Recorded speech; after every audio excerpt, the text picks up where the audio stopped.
ποια είσαι, τι τρως από το Delicatessen, αλλά και μία ευχή για τα Χριστούγεννα. Είμαι η Ταφοπούλου, η Νικολέτα. Πρώτα πάντα, γι' αυτό διατηρώ και τέτοιο κορμί. Και εύχομαι σε όλο τον κόσμο χρόνια πολλά, καλές γιορτές να έχουμε με υγεία και αγάπη. Είμαι ο Διαμάντης ο Μανώλης, είμαι ο ψής της καρδιάς σας. Τρώω τα πάντα. Αγαπημένο, Σουβλάκια χοιρινά, κοτόπουλα, σουτζουκάκια από βαλίσια, λουκάνικα. μία ευχή για τα Χριστούγεννα. Να είμαστε γεροί όλοι και να τρώμε καλά. Φυσικά δεν ήταν μόνο αυτά τα δύο παιδιά που δουλεύουν εδώ, έχουμε άλλους 18 εργαζόμενους. Είμαστε όλοι εδώ μια οικογένεια. Δεν το λέω όπως το λένε διάφοροι ότι ναι, είμαστε μια οικογένεια. Εδώ είμαστε μια οικογένεια. Γι' αυτό και ο κάθε εργαζόμενος έχει μέσο όρο εργασίας εδώ τουλάχιστον 10 χρόνια.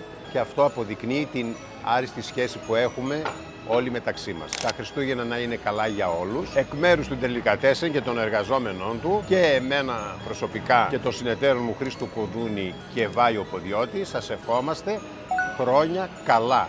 Γιατί τα χρόνια δεν πρέπει να είναι μόνο πολλά, πρέπει να είναι και καλά. Καλές γιορτές.